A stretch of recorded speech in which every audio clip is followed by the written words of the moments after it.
नमस्कार, the news house देख रहे हैं आप। मैं हूं आपके साथ नेहा यादव।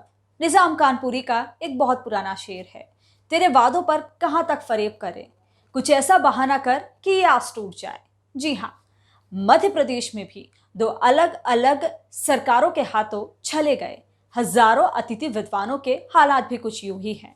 पहले नियमितीकरण का ख्वाब दिखाने वाली कांग्रेस की पूर्व सरकार ने इन्हें व्यवस्था से बाहर कर दिया और अब मौजूदा दौर में मौजूद सरकार ने इनके सामने रोजी रोटी का संकट खड़ा कर दिया है, जिसकी वजह से ये और इनके परिवार दाने दाने को मोहताज हैं। देखिए रिपोर्ट। वादा भूली सरकार, बेहाल अतिथि विद्वान, पहले बेरोजगारी अब कोरोना की मार, दाने दाने को मोहताज परिवार। मैंने बहुत रिक्वेस्ट की थी। जी हाँ, ये 21वीं शताब्दी के शाइनिंग मध्य प्रदेश के हायर एजुकेशन की असल तस्वीर है, जहां बच्चों को पढ़ाकर उनका भविष्य संवारने वाले मध्य प्रदेश के हजारों अतिथि विद्वानों का अब खुद का भविष्य अंधकारमय हो चुका है। बीते 2 दशकों से सूबे की उच्च शिक्षा को पोषित करने वाले अतिथि विद्वान आज खुद सरकारी उदासीनता और राजनीतिक छलावे का शिकार होकर बेरोजगारी और भुखमरी के दौराहे पर खड़े हैं। आलम यह है कि कोरोना के इस मुश्किल दौर में कोई मौत को गले लगा रहा है, कोई इलाज के अभाव में दम तोड़ रहा है, तो कोई अपना और अपने परिवार का पेट भरने के लिए मजदूरी करने को मजबूर है। मध्य प्रदेश में 4,500 अतिथि विद्वान, अभी भी 2,200 अतिथि विद्वान व्यवस्था से बाहर।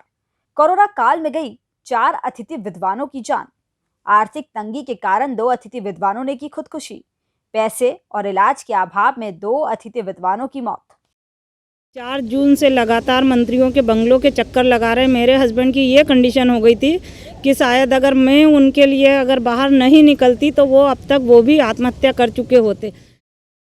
अतिथि विद्वानों को लेकर सूबे में सब कुछ हुआ, सियासत हुई, खिलाफत हुई, बड़े बड़े दावे हुए, वादे हुए। 120 दिनों तक राजधानी के शाहजहानी पार्क में प्रदर्शन हुआ। पिछली सरकार गिर गई, नई सरकार बन गई, लेकिन कुछ पूरा नहीं हुआ तो वो अतिथि विद्वानों से किया गया वादा। पहले अपने वचन पत्र में नियमितीकरण का दावा करने वाली कांग्रेस के राज में ही पिछले साल दिसंबर में प्रदेश के हजारों अतिथि विद्वान को फॉलन आउट यानी व्यवस्था से बाहर कर दिया गया। अतिथि विद्वानों की इस मुद्दे पर ज्योतिरादित्य सिंधिया ने न सिर्फ सड़क पर उतरने की चेतावनी दी, बल्कि 15 साल बाद बनी कांग्रेस सरकार को 15 महीने में ही सत्ता से बेदखल कर सड़क पर ला दिया। इतना ही नहीं, अतिथि विद्वानों के आंदोलन के दौरान उनसे मिलने पहुंचे शिवराज सिंह चौहान ने भी भरे मंच से ऐलान किया कि टाइगर अभी जिंदा है और सूबे में उनकी सरकार आते ही अतिथि विद्वानों को इंसाफ दिलाएगी। लेकिन बीजेपी की सरकार बनने के 3 महीने बाद भी अतिथि विद्वानों की दुर्दशा जस की तस है। हमारे 2 साथियों ने फांसी का फंदा लगाकर जो है वो झूल गए, क्योंकि उनकी आर्थिक स्थिति बहुत कमज़ोर है। हमारी 2 बहनें, उनके पतियों का जो है वो पैसे के अभाव में जो है वो इलाज नहीं करवा पाए, उनका देहांत हो गया है। हम बार बार माननीय मुख्यमंत्री जी शिवराज सिंह चौहान जी से, माननीय नरोत्तम मिश्रा जी से अनुरोध कर रहे हैं कि आपने जो वचन दिया था, आप हमारी नियमितीकरण की मांग से सहमत थे।